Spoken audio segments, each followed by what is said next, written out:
Hi everyone, this is Andrew Torres, Hello. and I'll let himself introduce and tell us a little bit more about his topic and why you picked it and why you like that topic. So I'll leave it up to you.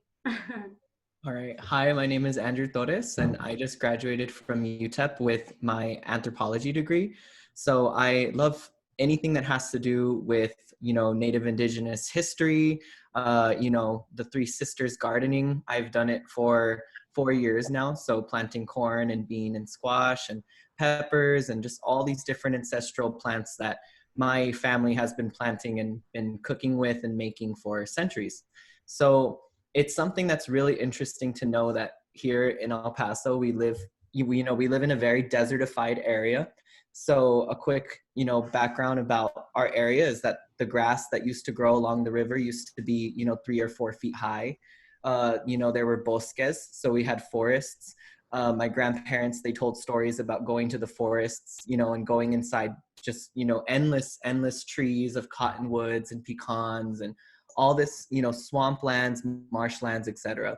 So I have roots in Fabens, so that's actually where part of my family immigrated to from Zacatecas, and out there they lived on a farm. So my knowledge on growing goes back, that far, and I'd like to think that it probably goes back, centuries to, my indigenous side.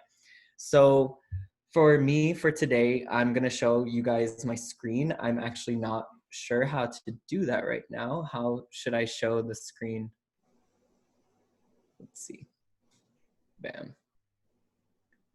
All right.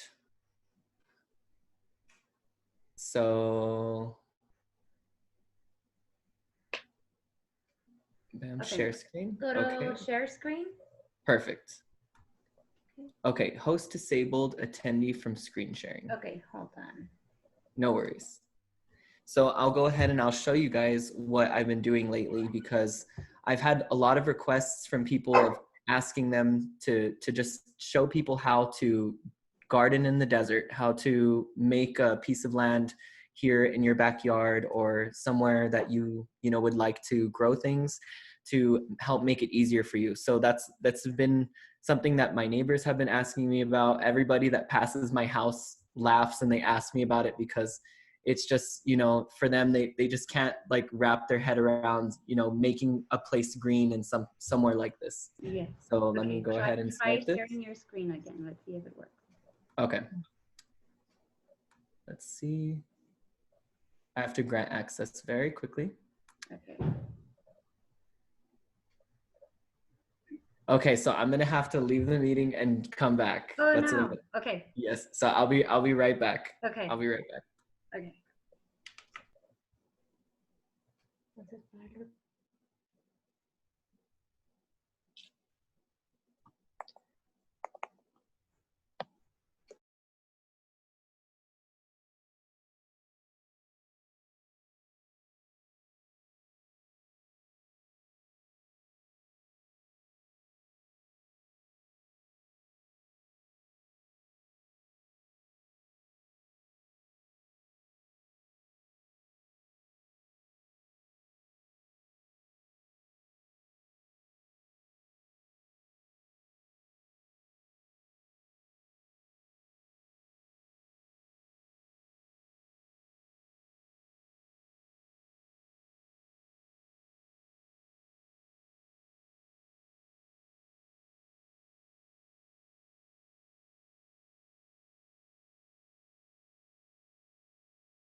All right. So I'm back, and then let me see. Screen share, desktop. Bam. Okay, everything good? Okay, awesome. So I'm gonna go ahead and just show you guys a small video of where I have been planting outside in the desert to go ahead and show people how they can make even the desert somehow a piece of, growing land. All right, let's see. Let's press play. All right, everybody, I'm gonna go ahead and show you my desert garden right over here. We come down the little pathway. This is overlooking Mount Cristo Rey on the west side of. Oop. So sorry. All right, and right here is some sand. So I have used the sand to make land more, tolerable for planting. So over here, I have some bean plants, and I also have some onion growing in there. Onion right here. That's onion. And what I do is I come with a little bit of water, and I go ahead and just fill up this hole that I've made for myself. And I chose underneath this palo verde tree because of the shade that it provides for most of the day. And over here are succulents. They're a very popular type of succulent grown in El Paso. And you can see the baby trees coming out from the little bit of water that I'm giving this area. So this is one part. And then over here, I'm gonna go ahead and walk past here. So you can see, like, obviously, El Paso is made out of a lot of rocks and a lot of sand. And some parts, like this part, are a little bit rockier than others. So over here, we have more bean plants growing in my little garden.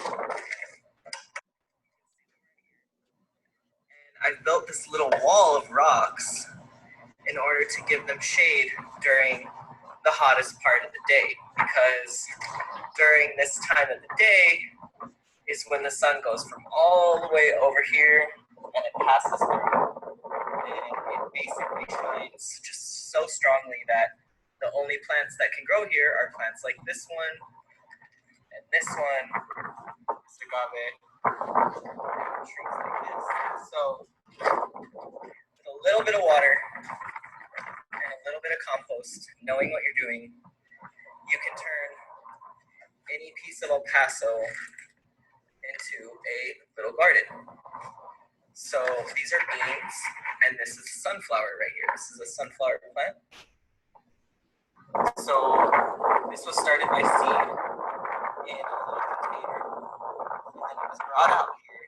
And after I had composted and mulched on this piece of land, this little piece right here that you see, I'm gonna zoom out. So composted, and then a lot of those rocks you see that are surrounding it now were actually underneath that spot. And so I had gotten sand and I put it at the top layer, and you're gonna wanna remove all these little rocks like this. You're gonna wanna just take those out of your little garden area, because that can actually stop things from being able to come up and grow. It's being popping up. So awesome. Like that. And then here you can actually see a piece before anything has been done to it. So sand, rocks. Once again, you're just gonna go ahead and just remove these rocks, as many as you can as you go. And by composting, I mean saving all of your banana. So basically, what you want to do is you want to save all of your food that you do not, you're going to throw away. So like old bananas, I had a whole bag of figs, I had a whole bag of, whatever. And you're going to go ahead and mix it up into the ground. So obviously, if you have a composter, if you're somebody who is more experienced, you probably have something to be able to put all this stuff in. But if you're an average person, this is definitely a way to just go ahead and make the soil just so much better really, really fast. So that's what we did here. I went ahead and I dug, into this. I went about a foot in, and then I brought in sand from that sand part that was mentioned in the video earlier. And now you can see that, where this was just sand, just nothing was growing here at all. And when you start watering it after time, it starts collecting the water and being able to hold the water more and more. And it's so funny because you start seeing that the grass starts getting green around the plants, that the trees start growing more, that baby trees start coming out. So, you know, this is to show you guys. So these two being little, you know, they're like little pots in the middle of the desert, basically, are just holes in the ground that I make and I line with rocks, a lot like what people do for trees in El Paso to be able to keep the water from flowing out. And on this side, this part, I did not tend to it as much as I tended to the other two. And it also gets full sun. So this is not covered by shade. And it had the same seeds, it had the same compost, same amount of water, and, you know, just a little bit of shade, you know, really makes a difference. So here in El Paso, like to help trees grow, you can actually plant beans at the bottom part of a tree. So people don't know that all you have to do is just get a little bit of beans and just throw them on the ground and then they will come out. So at the bottom of this tree, I'll go ahead and show you guys that it has beans planted at the bottom to It's like to go like regular beans. You just spread them. exactly. So I get pinto beans from Sprouts. I get organic pinto beans. And I go ahead and I spread them throughout the bottom of trees or wherever I need them to help the soil. And down here, this tree was actually dying. So it was a magnolia tree. Well, it is a magnolia tree. And I had started watering it when I moved to these apartments. And plus the beans, they help the tree tremendously because one, it's a ground cover. So it provides shade for the bottom. It keeps the moisture in. And then two, it's actually a nitrogen fixing plant. So it will actually, you know, keep a nice fertilizing going naturally throughout the rest of the year. And as long as the beans are growing, and you can actually spread beans throughout your whole garden. And I'll show you that I actually have done that with my plants on my trellis. And So, could that help? Could that help like with the grass as well? I would say that probably, Yeah. yeah, more I than like, know. It's so interesting. It's because I have like some patches that doesn't have like enough grass. And I'm I like would, keep watering and stuff, but I don't know what else to do. well, what's probably happening is it's the same problem with like making holes for trees. So water Yeah. runoff, that area, what you're going to want to do is you're going to want to poke holes in it, or you're going to want, which is a process called aeration, which would have happened if there were cows or buffalo or natural animals to go and, you know, get that air and that oxygen down into the roots of the plants. And so what you're going to want to do on those patches is you're going to want to go ahead and just basically stab the ground and cause a couple holes, or you could get your hose and you can actually go down with your hose into the ground a couple of feet and leave it dripping so that the water is getting really far down into that part of the ground that maybe the water hasn't been getting to. And so all of these plants you see here, they're all sorts of different plants, but the beans have really taken over. And all it's doing is just providing shade for the plants at the bottom, giving them nitrogen, and really just making a really pretty green space, you know, really, really fast, because beans they just grow like instantly pretty much. And not only that, but they also climb up. So these are morning glories mixed with beans. So it's just going to just create this nice, beautiful little green space on the porch. And it's extremely easy to do so. So plants I would recommend for anybody to grow. This is what the beans start to look like if they get burned by the sun, because what happens is that beans are not supposed to be getting water on their leaves. So just water it from the bottom. Water them when you're watering. Just don't sprinkle water all over them. And I pretty much put them in every single pot that I'm growing in. So the last final thing that I'm gonna end with saying today is that if you're gonna grow anything in El Paso that you really want to grow, I've tried to grow really everything, you know, that you can buy at a store. I know strawberries, they haven't done that well because they're supposed to be at the bottom of a forest. Blueberries, same thing. Pretty much anything where you're pushing the natural environment to its edge, it's just, you're probably not going to get the best crop. But for peppers, Peppers are just extremely well adapted plants to, desert environments. This is my best growing plant right now. I really don't do very much to this plant that makes it any more special than what I do to all of my other plants.